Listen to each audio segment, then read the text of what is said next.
देखिए, उत्तर बिहार के लोगों पर एक बार फिर से बाढ़ का कहर नजर आ रहा है। लोगों के मकान, खेत खलिहान सब कुछ बाढ़ की जद में आ गए हैं।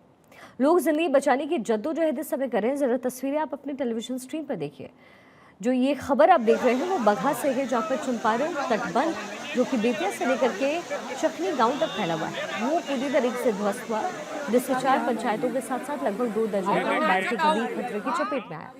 तटबंध टूटने के कारण आसपास के इलाकों में पानी का तेज प्रवाह हो गया है, जिससे जनजीवन प्रभावित नजर आ रहा है। तटबंध ध्वस्त होने के बाद प्रशासन ने तत्काल राहत और बचाव काम शुरू किया।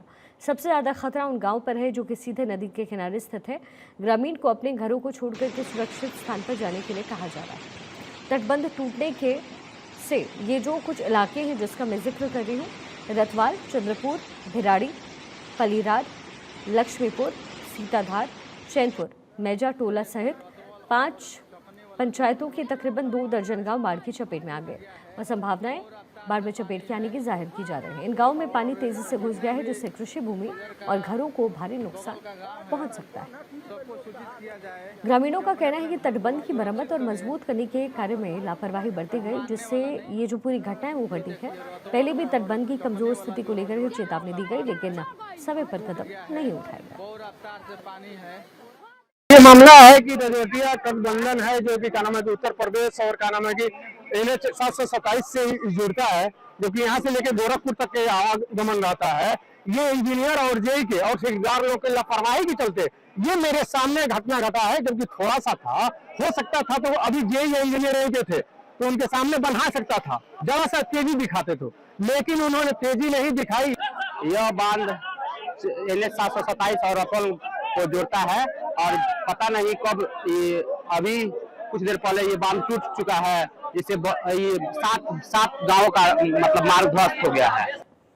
देखिए, बिहार में बाढ़ से हाल इस समय बेहाल है। कई घर पानी में समा गए हैं। रेलवे ट्रैक पर पानी चढ़ने से ट्रेनें कैंसिल भी हुई हैं और इसी तरीके से लोग अपने डूबे घरों से जो कुछ बचा सकते थे उसको बचाने के लिए गले तक पानी में उतर करके लगातार कोशिशें कर रहे हैं।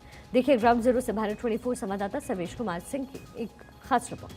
नेपाल के नदियों में उफान की वजह से जो बराज खोला गया, बराज के सारे फाटक जब खोल दिए गए तो 56 साल का रिकॉर्ड टूट गया। हम इस वक्त मौजूद हैं सुपौल के भपटियाही पंचायत में और यहाँ पे वो तस्वीरें आपको दिखा रहे हैं कि किस तरीके से बाढ़ ने कहर बरपाया है, यहाँ के लोगों की जीविका को किस तरीके से आहत किया है। कि आप देखें कि जो यहाँ पे पढ़ने लिखने वाले छात्र हैं उनके सर्टिफिकेट किस तरीके से भींगे हुए हैं, क्योंकि बाढ़ के पानी में सब कुछ, इनका घर आवास सब कुछ डूब गया था। तो इन लोगों ने सड़क पे जो कि बांध के ऊपर है उस पे शरण लिया और ये तस्वीरें आपको दिखाएंगे किस तरीके से लोग अपना अपना सामान लेकर बाहर निकल रहे हैं, क्योंकि उनके गाँव जो हैं उस गाँव में पूरी तरह से पानी भर गया। पूरा घर जो है, पूरा मकान जो है इनका डूबा हुआ है पानी के अंदर। मवेशियों को लेकर और अपने बच्चों को लेकर, सामान को लेकर लोग अभी भी निकल रहे हैं। तस्वीरें आपको साफ इस बात की बानगी बयां करती हैं कि किस तरीके से बाढ़ जो है कहर बनकर बरपा है इस पूरे इलाके में, क्योंकि कोसी से 10.5 क्यूसेक पानी, 10.5 लाख क्यूसेक पानी छोड़ा गया है कल से लेकर अभी तक, और उसका असर जो है वो पूरे अब उत्तर बिहार में देखने को मिल रहा है। हालांकि कोसी बराज पे कहा जा रहा है कि पानी का दबाव थोड़ा कम हुआ है, क्योंकि नेपाल में आज बारिश रुकी है।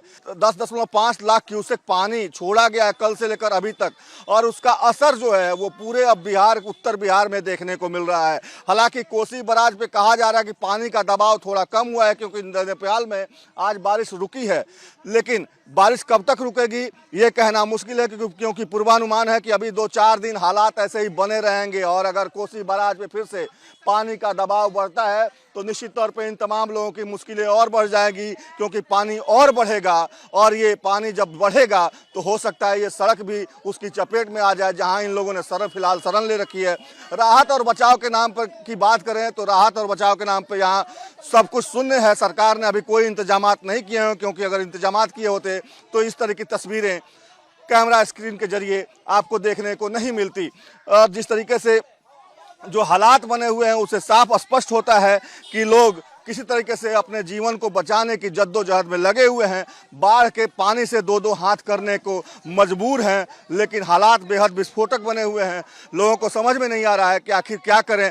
पानी कब से ज़्यादा बढ़ा है यहाँ पे? रात से ज़्यादा बढ़ा है। 1 बजे रात से 12 बजे रात से फुल पानी हो गया। सड़क के दोनों तरफ पानी भरा हुआ है। दोनों ही तरफ लोग जो हैं अपने आप को किस तरीके से बचाने के लिए जद्दोजहद कर रहे हैं। देखिए, जो अनाज जो रखा हुआ था वो भीग गया है। चूड़ा जो है वो तमाम चीज़ें जो हैं वो भीग के एक तरह से कहें तो वो पूरी तरह से ख़राब हो चुके हैं। उनको सुखा कर खाने के लायक बनाने की कोशिश हो रही है। पशुओं का चारा जो है वो भीग गया है। तो ये तमाम तस्वीरें हैं जो इस तरफ इशारा करती हैं कि सरकार को जल्द से जल्द अगर इस तरफ ध्यान सरकार ने नहीं दिया तो निश्चित तौर पे इनके लिए मुश्किलें और बढ़ जाएगी।